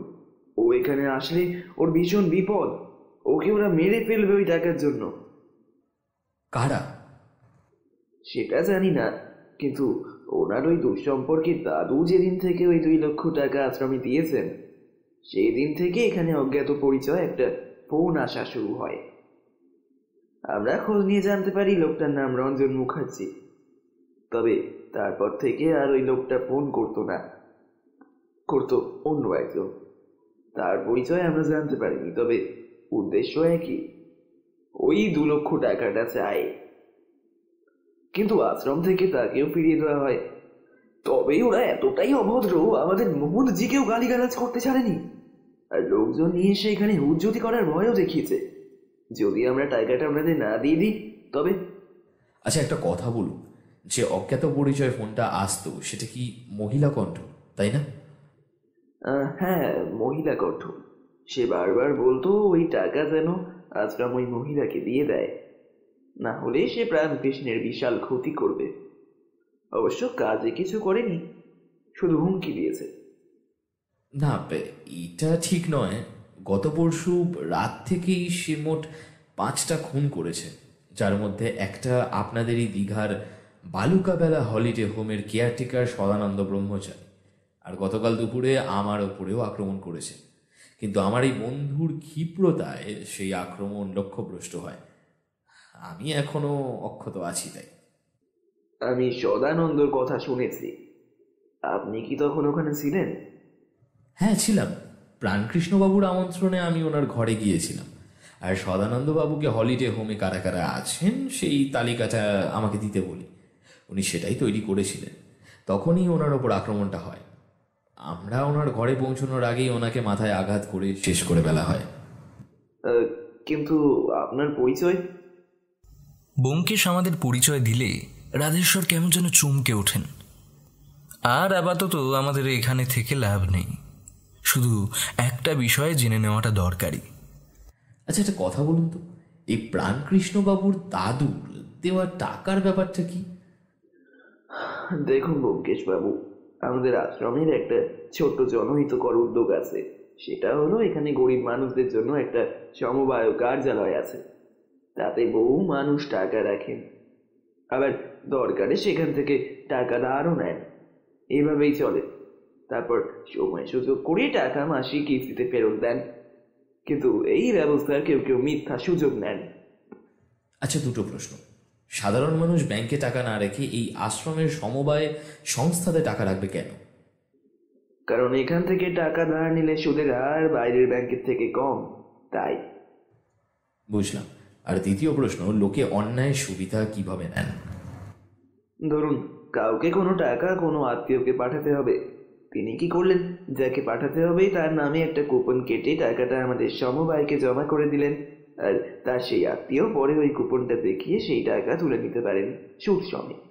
আর তার থেকে যদি কেউ আশ্রমকে কিছু টাকা দেন অনুদান হিসেবে, তবে সেটা আমরা নেই। তাতে ওনাকে ব্যাংকের বা মানি অর্ডারে ঝামেলা পোহাতে হয় না। আর যেহেতু এটা আশ্রমের সম্পত্তি, তাই টাকা ট্রানজাকশনের কোনো ট্যাক্সও লাগে না। বলতে পারেন ওই রসিদটাই তখন কাজ করে ব্যাংক ড্রাফটের মতো। ব্যোমকেশ প্রায় লাফিয়ে ওঠে, যেন অনেকটা রহস্যের সমাধানও করতে পেরেছে। বুঝেছি অজিত, বুঝেছি। এই একটা প্রশ্নের উত্তর আমার দরকার ছিল, বাকিটা আমার পরিষ্কার। এর মানে প্রাণকৃষ্ণের দাদু ওকে ওই 2 লক্ষ টাকা দিয়েছিলেন এই আশ্রমের সমবায়ের মাধ্যমে, যেটারই কুপন হলো সেটা। যেটা প্রাণকৃষ্ণবাবুর মানি পার্সে আছে, বুঝলে? আর ওনার পরিকল্পনা হলো ওই কুপনটা ভাঙিয়ে টাকাটা তুলে নিয়ে যাবে। আর সম্ভবত ওইটা খুঁজতেই গতকাল সকালে ওনার ঘরে তল্লাশি করা হয়। কিন্তু পরশু রাত থেকে ঘটে যাওয়া খুনগুলো, সেগুলোর কি সমাধান হবে না? ওইসব ছেড়ে দাও বন্ধু, ওগুলো খুব সহজ, আমি পরে সব বলছি। এবার একটা ছোট কাজ আছে। আমরা বেরিয়ে আসি আশ্রম থেকে। এবার গন্তব্য দীঘা। তবে তার আগে একবার ত্রিলোচন বাবুর সাথে কথা বলে যাব, যদি ওনার থেকে কিছু প্রয়োজনীয় তথ্য প্রমাণ পাওয়া যায়। আর তাছাড়া সেদিন রাতে ঠিক কি হয়েছিল সেটা জানাটাও ভীষণ দরকার। আমরা উনি যে হসপিটালে ভর্তি ছিলেন সেখানে যাই। আর ত্রিলোচন বাবুর কাছে যাওয়ার আগে ব্যোমকেশ ওই হসপিটালের ডাক্তারবাবুর সাথে কিছু কথা বলে আসলো। তারপর আমি আর ব্যোমকেশ একসাথে ত্রিলোচন বাবুর সঙ্গে দেখা করতে গেলাম। বেশ ভদ্র সভ্য দেখতে সুদর্শন পুরুষ, তবে হাতে আর পায়ে কয়েকটা ব্যান্ডেজ বাঁধা। আমরা এগিয়ে যেতে দেখলাম উনি কোনো মতে আধশোয়া হয়ে হেসে আমাদের স্বাগত জানালেন। ব্যোমকেশও প্রতি নমস্কার জানিয়ে ওনার দিকে এগিয়ে গেল। দেখলাম ব্যোমকেশ সেক্ষেত্রে কোনো ছদ্মনাম ব্যবহার করল না, সরাসরি আমাদের নিজেদের পরিচয়ই দিল। ত্রিলোচন বাবু সেদিনের পুরো ঘটনাটা আমাদের বললেন। সাথে উনি এটাও আশঙ্কা প্রকাশ করলেন, যেহেতু ওনার 4 জন বন্ধুর মধ্যে একমাত্র উনি জীবিত, তাই পুলিশ নিশ্চিতভাবেই ওদের খুনের জন্য ত্রিলোচন বাবুকেই প্রাথমিক সন্দেহ করবে। ঠিক সেই সময়ই একজন নার্স এসে ত্রিলোচন বাবুকে কিছু একটা ইঞ্জেকশন দিতে এলেন। আর তাই আমরা ওনার বেডের পাশ থেকে সরে আসি জানালার দিকে। আমি তখন চাপা গলায় ব্যোমকেশকে জিজ্ঞাসা করলাম, এনাকে কি সন্দেহের বাইরে রাখছো? আমাদের নিজেদের পরিচয় দিলে যে, আর এই লোকটা যে সবটা সত্যি বলছে তার কিছু প্রমাণ আছে? দেখলাম ব্যোমকেশ ওনার বেডের পাশ থেকে সরে আসলেও খুব মন দিয়ে ওই নার্সকে লক্ষ্য করছে। সেদিকে খেয়াল রেখেই আমাকে উত্তর দিল, হ্যাঁ অজিত, ত্রিলোচন বাবু সত্যি কথাই বলছেন, এ কথা ঠিক। আমারও ওনার ওপর প্রাথমিক সন্দেহ হয়েছিল, কিন্তু আমি এখন সব দিক বিবেচনা করেই বলছি উনি মিথ্যে বলছেন না। তাহলে বলছো হলিডে হোমে উনি যাননি? না, ওনার জায়গায় অন্য কেউ সেইখানে গিয়েছিল। এতটা নিশ্চিত কি করে হচ্ছ আমাকে বলবে? আমি ডাক্তারবাবুর সঙ্গে কথা বলেছি, উনি আমাকে জানিয়েছেন ত্রিলোচন বাবু গতকাল সকালে ওনার কাছে গিয়েছিলেন চিকিৎসার জন্য। আর তখনই কথাটা বলতে বলতেই ব্যোমকেশ সেই নার্সের দিকে তাকিয়ে বলে উঠল, এক্সকিউজ মি মিস্টার, আপনি কি ইনজেকশন ওনাকে দিচ্ছেন? আমাকে আগে দেখান। ব্যোমকেশের সেই কথা শুনে নার্স একরকম চমকে উঠলেন। না মানে ওনাকে এই ইঞ্জেকশনটা দিতে ডাক্তারবাবু বলেছেন। আর আপনারা কি? আমি ইঞ্জেকশন আপনাকে কেন দেখাবো? কারণ আপনি আদেও নার্স নন। আপনার ইঞ্জেকশন ধরা থেকেই আমার সন্দেহ হয়েছিল। আর আমি যখন ডাক্তারবাবুর সাথে কথা বলছিলাম তখন উনিও বলেছেন এখানকার সব ওষুধ ওনাকে দেওয়া হয়ে গেছে। তাহলে আপনি এখন কি ইঞ্জেকশন দিচ্ছেন? আমি কি করলাম? ডাক্তারবাবুই তো বললেন, তাই তো আমি এসেছি। ঠিক আছে, আপনি দাঁড়ান, আমি ডাক্তারবাবুকে ডাকছি। উনি এসে বললে তারপর আপনি দেবেন, কেমন? ওনাকে টাকার কি আছে? আমি তো বলছি উনি আমাকে ইঞ্জেকশন নিতে বলেছে তাই দিচ্ছি। ইন্সপেক্টর সেন, এই মহিলাটিকে এক্ষুনি অ্যারেস্ট করুন। তারপর একে নিয়ে গিয়ে যেটা করলেই আসল সত্যটা সামনে আসবে। আমাদের কথার মধ্যেই ডাক্তারবাবু এসে পৌঁছন ওখানে। আর উনি দেখেই চিনতে পারেন ওই মহিলা ওনার হসপিটালের নার্স নয়। ইন্সপেক্টর সেন ওকে অ্যারেস্ট করে থানায় চালান করার ব্যবস্থা করেন। আপাতত আমাদের ওখানের কাজ শেষ। ত্রিলোচন বাবুও হতভম্ব হয়ে বসে থাকেন কিছুক্ষণ। উনি বিশ্বাসই করতে পারছেন না হাসপাতালে ওনার ওপর এভাবে প্রাণঘাতী আক্রমণ হতে পারে। ডাক্তারবাবু ইঞ্জেকশনের ওষুধটা দেখে জানান ওটা একটা মারাত্মক বিষ, যেটা ওনার শরীরে যাওয়া মাত্রই মৃত্যু অবধারিত ছিল। ডাক্তারবাবুর কাছে অনুমতি নিয়ে আমরা বেরিয়ে পড়লাম। আমাদের দীঘা ফিরতে হবে। এবার বাকি কাজ দীঘায়। ব্যোমকেশ তাড়া দেয়, যত তাড়াতাড়ি সম্ভব দীঘা যাওয়ার জন্য। আর ওই নার্স ভদ্রমহিলাকে পুলিশের প্রিজন ভ্যানে নিয়ে আমরা রওনা হয়ে যাই। পশ্চিম দিগন্তে তখন সূর্যদেব প্রস্তুত হচ্ছেন অস্ত যাবেন বলে। আমরা একটু আগে ফিরে এসেছি আমাদের হোটেলে। আগামী পরশু সকালে আমাদের ফিরে যাওয়ার কথা। সত্যি বলতে কি, আমরা এবার বেড়াতে আসাটা সামান্যতম উপভোগ করতে পারিনি এখনো পর্যন্ত। তবে সে চিন্তা এখন আমাদের মাথায় নেই। আজ সোমবার, আগামীকাল সকালে প্রাণকৃষ্ণ বাবুদের ফিরে যাওয়ার কথা কাঁথি। তাই আমাদের হাতে সময় বলতে শুধু আজ রাতটুকুই, কারণ আগামীকাল থেকে সম্মেলন শুরু হচ্ছে। আর সেই ভিড়ে হাজার হাজার লোকের মধ্যে একবার হারিয়ে গেলে আততায়ীকে আর খুঁজে পাওয়া যাবে না। আর তাছাড়া অপরাধীর হাতেও আর বেশি সময় নেই। সে চাইবেই আজ রাতেই ওই কুপনটা যেভাবেই হোক সংগ্রহ করে কালকের মধ্যে গা ঢাকা দিতে। কারণ মেছেদা থেকে রওনা দেবার পর থেকেই আমরা লক্ষ্য করেছি একটা কালো অ্যাম্বাসেডর গাড়ি আমাদের ফলো করে এসেছে সারা রাস্তা। তাই এখন মোটামুটি আমরা নিশ্চিত যে বিপদ আমাদের পিছু এখনও ছাড়েনি। ওই গাড়িটা আমাদের ফলো করে এখানে এসেছে। আর শেষ পর্যন্ত নেহেরু মার্কেটের সামনে আমরা গাড়িটাকে শেষ দেখতে পাই। তারপর সেটাকে আর দেখতে পাইনি।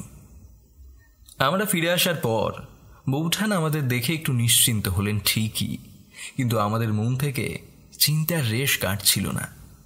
যদিও ইন্সপেক্টর সেন প্রাণকৃষ্ণবাবু আর বৌঠানের জন্য পুলিশি প্রহরার ব্যবস্থা করে রেখে গিয়েছিলেন, তাও চিন্তা মুক্ত হতে পারছিলাম না।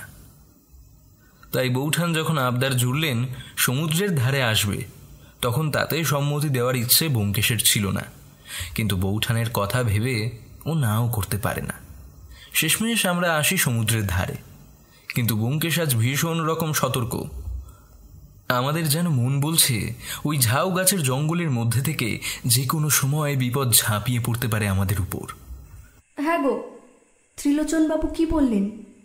সেদিন রাতে কি হয়েছিল? ওই একই কথা যা উনি পুলিশকে বলেছিলেন। একটা কালো অ্যাম্বাসেডর গাড়ি ওনাদের ফলো করে কলকাতা থেকে। তারপর ওনারা নারায়ণগঞ্জের কাছে দাঁড়ালে ওই কালো অ্যাম্বাসেডর গাড়িটাও ওনাদের পেছনে দাঁড়িয়ে পড়ে।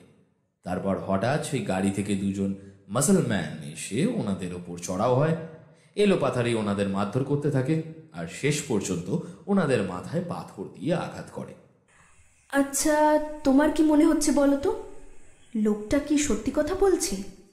না, ব্যাপারটা তা নয়। ওই ভদ্রলোক মিথ্যে কথা বলছেন না, কিন্তু সত্যিটাও সম্পূর্ণ বলছেন না। তবে কি যেন লোকটা অসম্ভব বুদ্ধিমান, তাই এমনভাবে কথা বলছেন যে কেউ অবিশ্বাস করতেই পারবে না। কিরকম? আমার ধারণা ওই আক্রমণকারীদের মূল টার্গেট ছিলেন এই ত্রিলোচন বাবুই, আর ওদের কথাবার্তা থেকে সেটা উনি বুঝতে পারেন। তাই প্রথমেই হট্টগোলের সুযোগ নিয়ে উনি গাড়ি থেকে পালিয়ে যান, আর ওনাকে না পেয়েই বাকিদের খুন হতে হয়।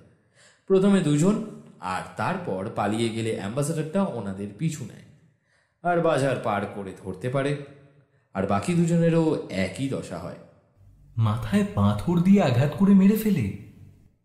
দেখো, কোনো প্রফেশনাল খুনি হলে এটা ওরা করতো না, কিন্তু তাও যখন দেখি পাথর দিয়ে মাথায় আঘাত করা হয়েছে, তখন বুঝি খুনি হয়তো বা প্রফেশনালি খুব একটা পটু নয়, তাই এরকম করেছে। তুমি এই গাড়িগুলোকে রাস্তায় দেখেছিলে, তাই না? হ্যাঁ, দেখেছিলাম, আর তাই জন্যই বাসে খুব সতর্ক ছিলাম। আমার ষষ্ঠ ইন্দ্রিয় আমাকে ইঙ্গিত দিয়েছিল সামনে কোনো একটা বিপদ আসতে চলেছে। তবে আমি ভেবেছিলাম আমাদের গাড়িতে আক্রমণ হতে পারে, তাই সতর্ক ছিলাম। আচ্ছা, বুঝতে পারলাম। সেই জন্যই তুমি সেদিন রাতে বাসে আমাদের মাথার সামনে হাত আড়াল করে রেখেছিলে, তাই তো? বলতে পারো। সাবধানের তো মার নেই, তাই না? তবে আমার পরিকল্পনা সফল হলেও সেই আক্রমণকারীদের পরিকল্পনা সফল হয় না। ত্রিলোচনবাবু ওনাদের হাতছাড়া হয়ে যায়, তাই ওনাদের গাড়ি থেকে সেই ভদ্রমহিলা আমাদের বাসে উঠে পড়েন। আর যদি আমি খুব ভুল না হই, তাহলে সেটা ত্রিলোচনবাবু আমাদের বাসে উঠেছেন কিনা সেটা দেখার জন্যই। আমি ভেবেছিলাম সেই ভদ্রমহিলা বাস বদল করেছে, কিন্তু সেটা নয়। উনি আদতে সেই কালো অ্যাম্বাসেডর থেকে আমাদের বাসে ওঠে, বুঝেছ? তাহলে আবার পরে নেমে যান কেন? এটা আমার অনুমান। তবে সেটা বলছে উনি ততক্ষণে দেখে নেন ত্রিলোচনবাবু আমাদের গাড়িতে নেই, তাই উনি নেমে যান আর ফিরে যান হয় দ্বিতীয় বাসে আর না হয় সেই কালো অ্যাম্বাসাডার গাড়িতে। সেই নবরত্ন হিমবন্ত বটিকা, কিন্তু কে সেই ভদ্রমহিলা? সেটাই তো রহস্য ভায়া।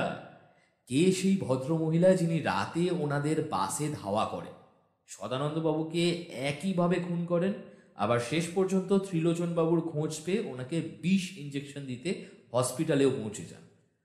আমার ধারণা তিনি... কথাটা বলার সাথে সাথেই একটা বড় বোল্ডারের টুকরো উড়ে আসে ব্যোমকেশের মাথা লক্ষ্য করে, ঠিক গতকালের মতো। তবে আজ ব্যোমকেশ প্রস্তুত ছিল, ওর ওপর আজ আবার আক্রমণ হতে পারে। তাই ওটা উড়ে আসার সাথে সাথেই ব্যোমকেশ নিজেকে সামলে নেয় আর চিৎকার করে ওঠে, সরমা দেবী, আপনি দাঁড়ান, আর একদম পালানোর চেষ্টা করবেন না, আপনাকে পুলিশের লোক ঘিরে ফেলেছে। কথাটা বলেই ব্যোমকেশ পাশের ওই উঁচু অংশটায় উঠে আসে, আর ওই বালির স্তূপটার ঠিক উল্টো দিকে তখন একজন ভদ্রমহিলা দাঁড়িয়ে, মাথায় সেই ঘোমটা দেওয়া। ভদ্রমহিলাকে যে আমরা ধরতে পেরে গেছি এটা বুঝতে পেরে গিয়ে উনি তখনই ডান দিকে ঘুরে দ্রুত পায়ে হাঁটা দেন, আর ঠিক তখনই গুলির আওয়াজে কেঁপে ওঠে ঝাউবন চত্বরটি। গুলিটা চালানো হয়েছে ওই জঙ্গলের দিক থেকেই, ব্যোমকেশের উদ্দেশ্যে। আর কোনো মতে ব্যোমকেশ নিজেকে রক্ষা করে সেই গুলি থেকে।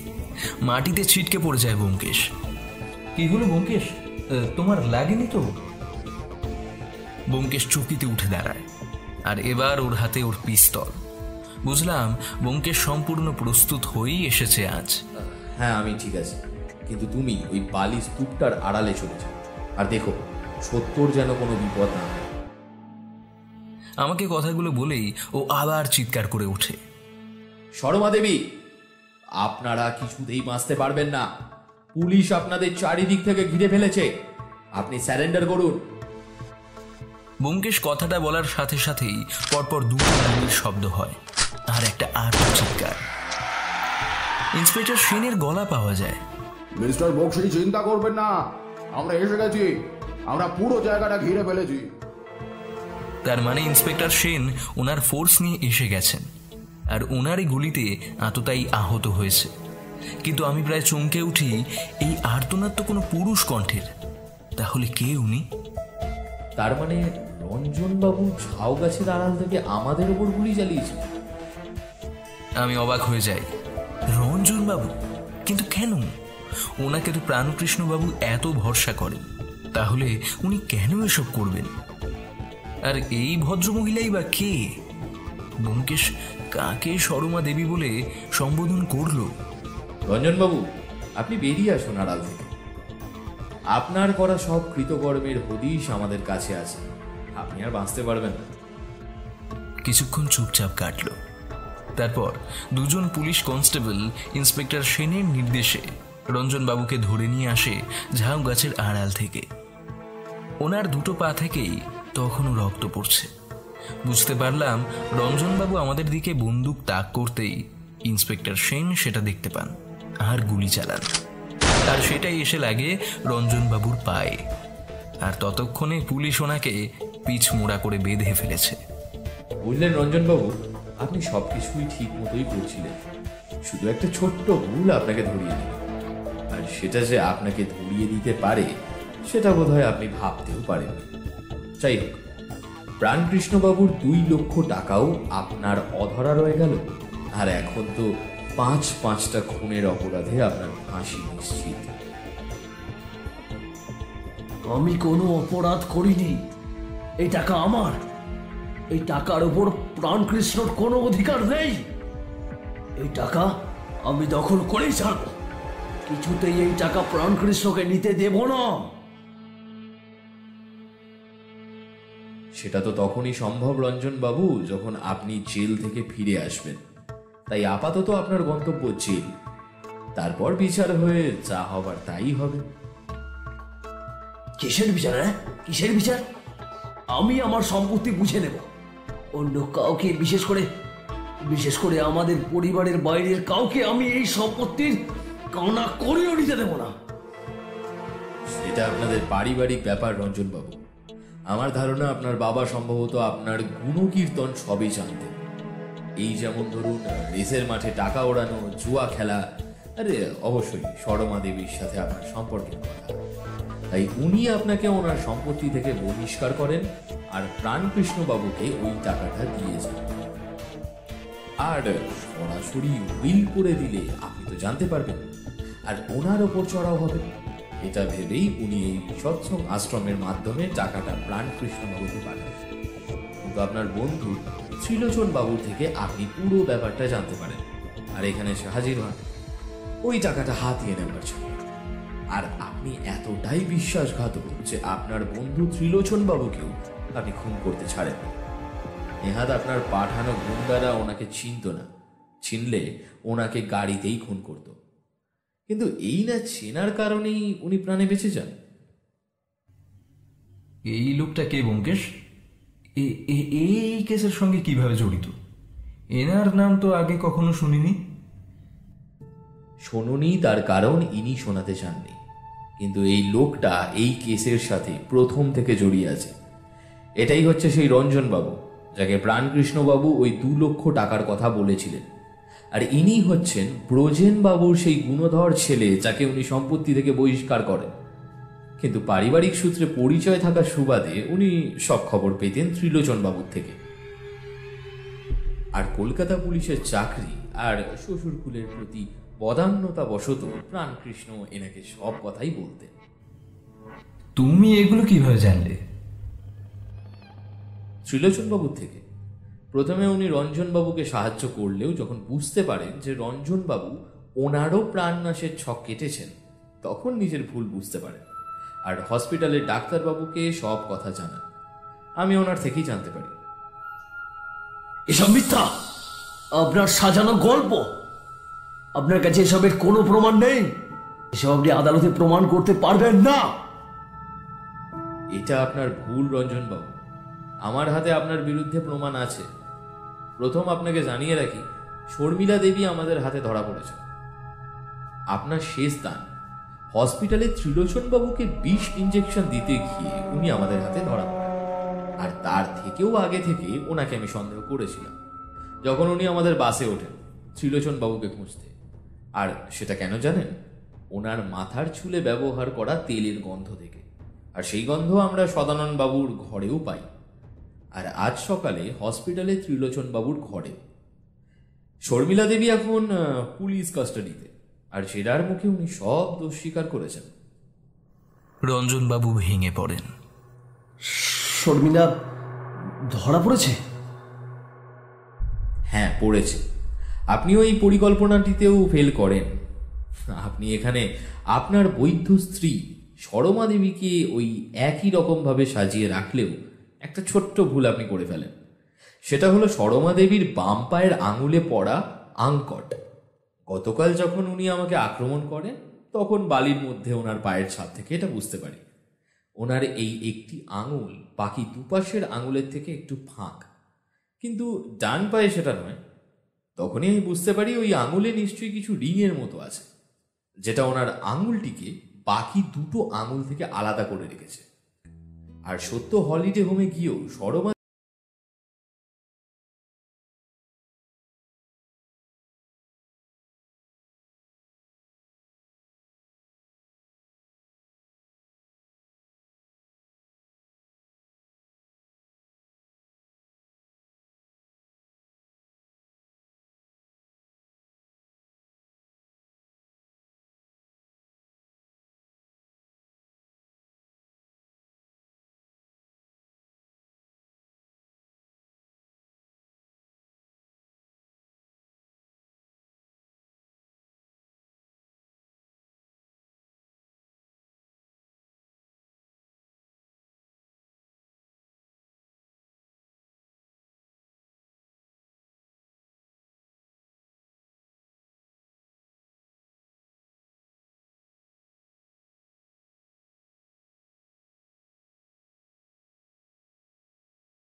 অথচ নিজের সাথে রঞ্জনবাবুর স্ত্রী সরমা দেবীকে বিশ্বাস করে নিয়ে আসলেন এখানে।